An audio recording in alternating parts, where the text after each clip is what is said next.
Mesdames, Messieurs, bonjour à toutes et à tous, bienvenue au journal. Les questions de développement et de sécurité dominent les discussions que le secrétaire général des Nations Unies a avec les plus hautes autorités burkinabè au palais de Kosiam. La lutte contre le terrorisme a été évoquée avec Roch Marc Christian Kaboré. La chasse est ouverte au Burkina depuis un mois et amateurs de cette activité s'y adonnent à cœur joie. Toutefois, elle obéit à des règles strictes, nous rappelle Jean-Emmanuel Ouedraogo. Journée très chargée pour le secrétaire général des Nations Unies en visite depuis hier au Burkina. Ban Ki-moon s'est entretenu de son arrivée avec le personnel des Nations Unies à Ouagadougou. Puis il a été l'hôte d'un dîner offert au palais de Kosiam par le président du Faso, Roch Marc Christian Kaboré. Occasion d'un échange de tous. Pawadrogo Jean Zongo Ramatouzida. Un dîner pour saluer la venue de Ban Ki-moon au Burkina Faso. C'est une occasion pour le président du Faso de rendre un hommage au secrétaire général de l'ONU. Selon Roch Marc Christian Kaboré, les efforts déployés par son institution ont permis de ramener le Burkina sur la voie de la démocratie. Le vaillant peuple burkinabè, par ma voix, renouvelle sa reconnaissance à l'Organisation des Nations Unies pour le rôle qu'elle a joué et qu'elle continue de jouer aux côtés du gouvernement burkinabè, notamment lors de l'insurrection populaire des 30 et 31 octobre 2014, du coup d'État du 16 septembre 2015 et des élections couplées présidentielles et législatives du 29 novembre 2015. Et Ban Ki-moon de traduire encore son admiration pour le courage et le dynamisme qu'a fait montre le peuple burkinabè face à cette étape de son histoire. Son institution est toujours disposée à accompagner le Burkina dans la consolidation de cette démocratie. J'ai conscience que le Burkina Faso provient de loin, ayant traversé tellement d'épreuves depuis l'insurrection d'octobre 2014, le coup d'État de septembre 2015 et les attentats meurtriers du 15 janvier dernier. Je suis ici pour vous assurer de l'engagement des Nations Unies à vos côtés. Ban Ki-moon est à quelques mois de la fin de son mandat. Pour le président du Faso, son passage à la tête de l'ONU est une réussite au regard du succès engrangé dans les nombreux dossiers qu'il a portés. Ban Ki-moon est retourné ce matin à Kosiam pour s'entretenir avec le président du Faso au menu de leur discussion changement climatique, défis sécuritaires et perspectives de développement durable. Compte rendu Jérémy Siekoulibaly. Le Burkina Faso revient de loin. Le propos est du secrétaire général des Nations Unies reçu par le président Roch Kaboré. L'enjeu pour le pays, c'est d'assurer un développement durable avec à la clé une prospérité partagée pour tous les Burkinabés. Pour réaliser cette ambition, le Burkina peut compter sur les Nations Unies. L'Organisation des Nations Unies est fière de son partenariat avec le Burkina Faso et le système des Nations Unies soutiendront le plan national de développement que le gouvernement va présenter dans quelques semaines. Les défis sécuritaires et la riposte apportée dans le cadre du G5 Sahel n'ont pas été passés sous silence. Nous avons également non seulement reçu en tout cas la volonté de nous appuyer au plan en tout cas sécuritaire dont dispose l'ONU pour améliorer notre vision de la lutte contre le terrorisme.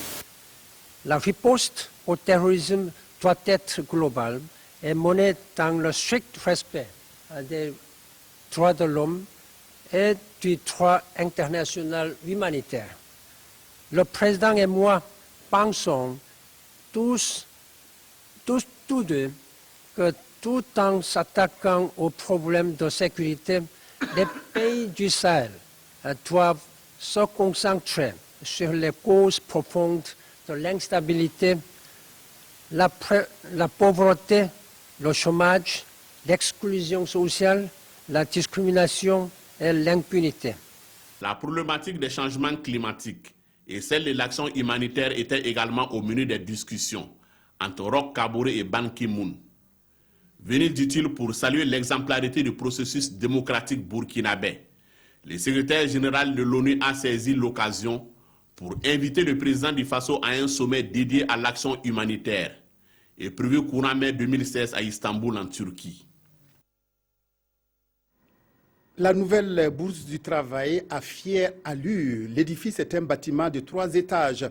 Il a coûté plus d'1,2 milliard de francs CFA. Organisations syndicales et gouvernement burkinabé se sont réjouis de la réalisation de cette nouvelle bourse du travail qui permettra aux syndicats de mieux fonctionner et d'être plus efficaces. Reportage Amadou Ilboudo, Abouakar Sagnon.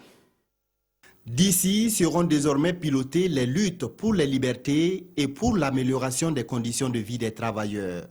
La nouvelle bourse du travail est un bâtiment R+3 entièrement financé par l'État à hauteur de 1,297 milliard de francs CFA. Il comprend 16 bureaux, 5 salles de réunion, 2 bibliothèques, 26 chambres, un cafétéria et 3 boutiques. Sa réalisation traduit la volonté du gouvernement d'offrir aux syndicats un cadre de travail idéal. La réalisation de cette bourse du travail, de cette rénovation de la bourse du travail de Ouagadougou participait d'une volonté de contribuer à renforcer l'action des syndicats, en ce sens que les syndicats représentent le monde du travail et représentent également une partie, j'allais dire, de la société civile et de l'opinion nationale. Les syndicats sont donc des acteurs aussi du développement de ce pays et comme nous l'avons d'ailleurs constaté, dans l'histoire de notre pays, les syndicats ont toujours joué un rôle déterminant. Le gouvernement donc a voulu contribuer un tant soit peu au fonctionnement optimal de ces structures-là et à leur donner les moyens nécessaires de pouvoir donc participer à l'œuvre d'édification nationale. Les syndicats se réjouissent de la réalisation de ce projet qui figurait sur les plateformes revendicatives depuis 2006. Ce bâtiment de la bourse du travail de Ouagadougou constitue une fierté pour les travailleuses et travailleurs. Un cadre de travail moderne qui devra permettre aux syndicats de mieux fonctionner, d'être plus efficaces dans l'accomplissement de leur mission. En attendant la répartition des bureaux en cours, j'ai pu déjà vous annoncer qu'une salle sera dédiée exclusivement aux femmes pour leur activité et une salle destinée à des expositions sera baptisée salle des résistances historiques. Les centrales syndicales souhaitent l'accompagnement de l'État pour l'équipement de l'édifice. Ils demandent surtout la rénovation de la bourse du travail de Bobo-Dioulasso et la construction des bourses du travail dans les 11 autres régions du Burkina Faso. Entrepreneuriat agricole des femmes, obstacles, défis et perspectives, c'est le thème de la célébration de la journée internationale de la femme du 8 mars. Une thématique au cœur d'un panel qui a réuni ce matin à Ouagadougou les acteurs de la promotion de la femme et du genre. Il s'agissait de mûrir la réflexion sur la participation effective de l'autre moitié du ciel au développement du pays. Ibrahim Sombier, Marguerite Douagno. La célébration de la Journée internationale de la femme est une opportunité pour la femme burkinabé de s'accorder un moment de réflexion sur sa situation socio-économique. Réfléchir sur la participation de l'autre moitié du ciel au développement du pays et à l'amélioration du mieux-être des populations, c'est tout le propos de la thématique au cœur de la commémoration du 8 mars 2016 au Burkina Faso.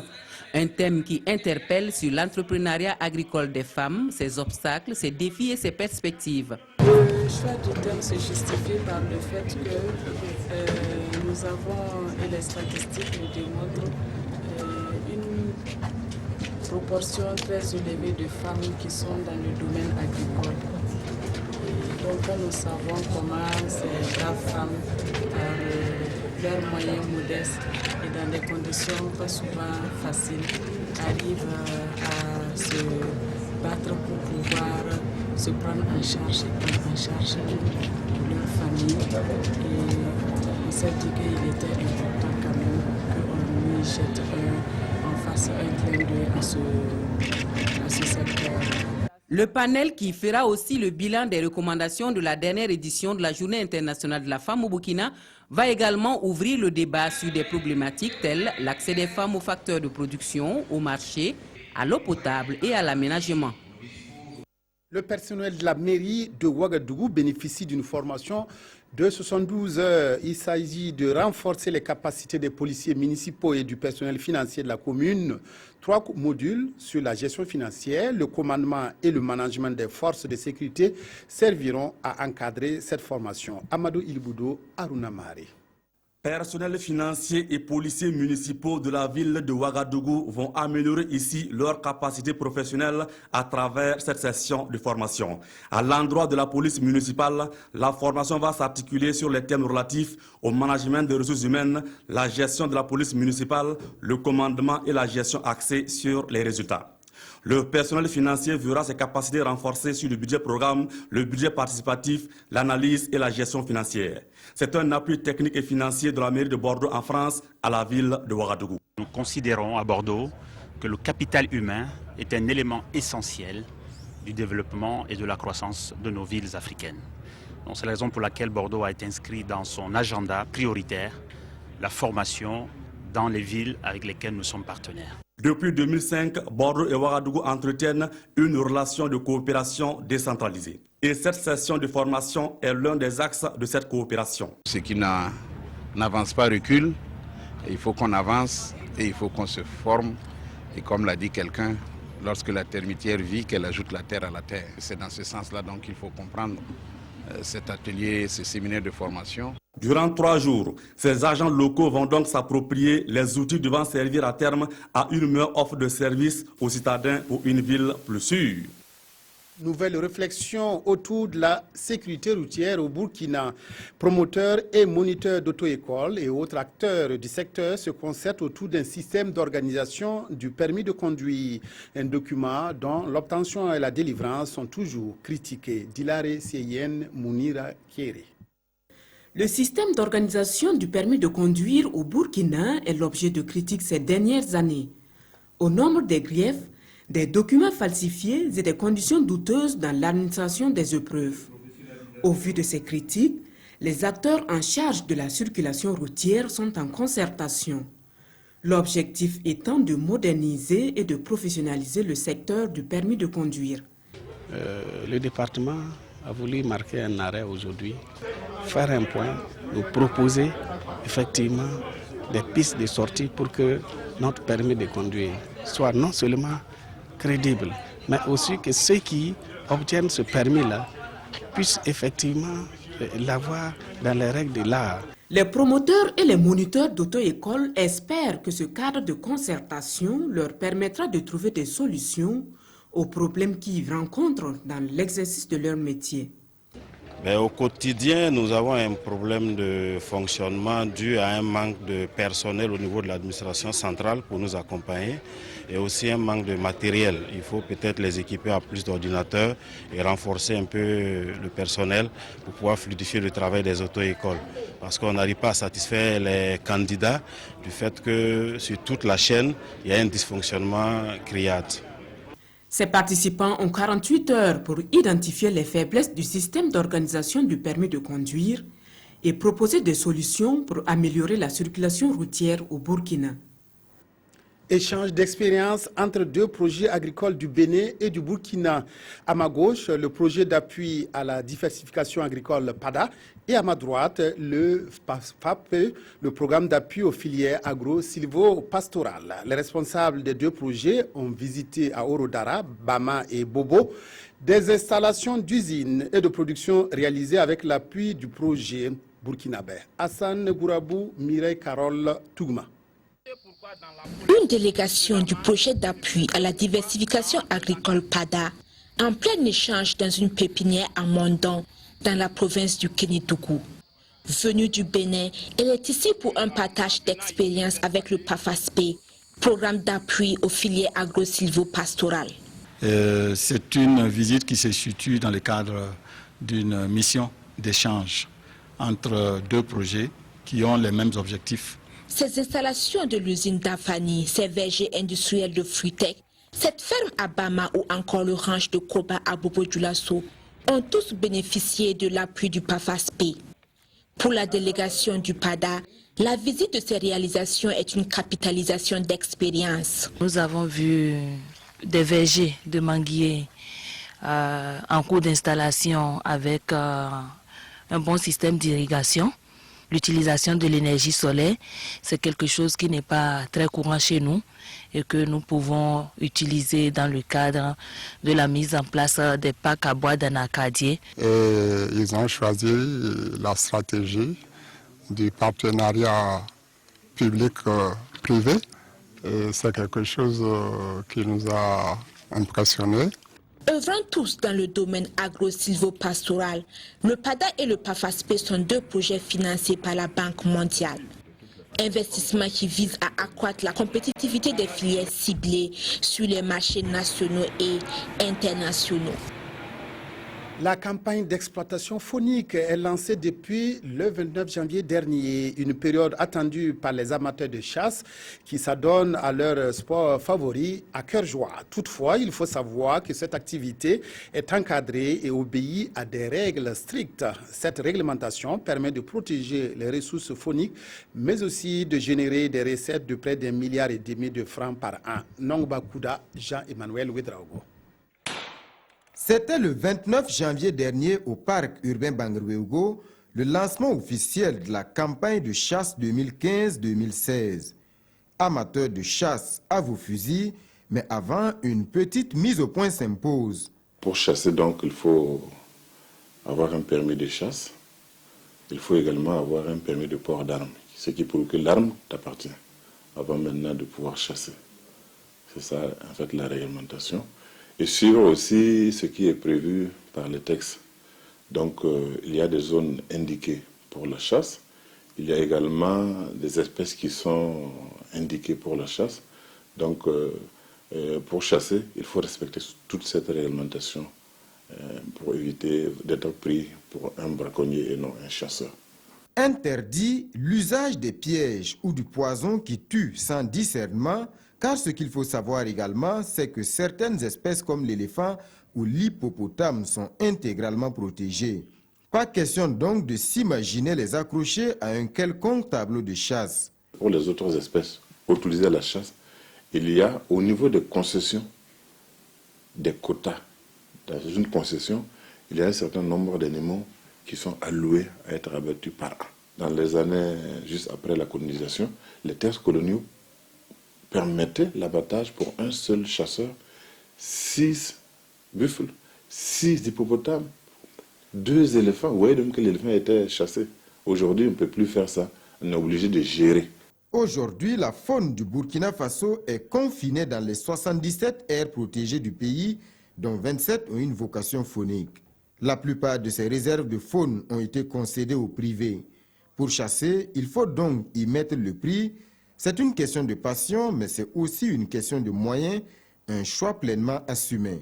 Si vous permettez d'abattre un buffle pour le vendre à 100 000 francs ou à 50 000 francs la viande, alors que par le biais de la chasse, on peut faire venir un chasseur touriste qui peut en tout cas laisser pour l'État plus de 6 millions de francs, je pense qu'on va le mieux d'opter pour cette forme de valorisation, parce que dans tous les cas, les chasseurs qui viennent et qui paient cher pour chasser, ce ne sont pas des chasseurs qui veulent de la viande, ils viennent pour les trophées. Chaque année, la chasse rapporte au Burkina près d'1,5 milliard de francs CFA que se partagent l'État, les concessionnaires et les populations locales.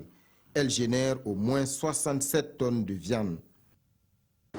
Le Conseil de sécurité de l'ONU a adopté hier une nouvelle série de sanctions contre la Corée du Nord. Les Nations Unies répondaient ainsi aux essais nucléaires et balistiques menés par le régime nord-coréen. La résolution présentée par les États-Unis a été adoptée à l'unanimité. Pyongyang a exprimé son mécontentement suite à ces sanctions en tirant des projectiles en mer du Japon.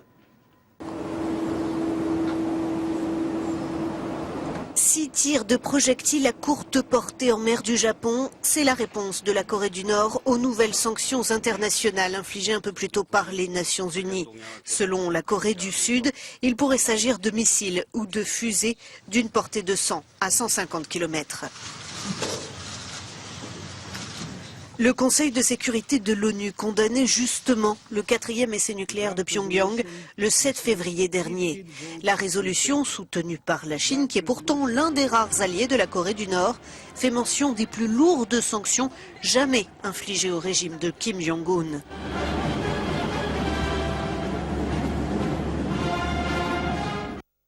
C'est tout naturellement que la visite de Ban Ki-moon au Burkina est à la une de tous les quotidiens de ce jeudi.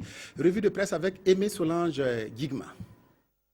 Comme annoncé, Ban Ki-moon est effectivement à Ouagadougou selon les journaux du jour. Il a été accueilli par le ministre Alpha Bari aux environs de 15h35 à l'aéroport international de Ouagadougou, affiche le pays. D'après l'observateur Palga, le secrétaire général de l'ONU avait hâte de venir après les élections. Il salue la maturité du peuple et prend le Burkina comme un exemple de démocratie dans les colonnes de notre temps.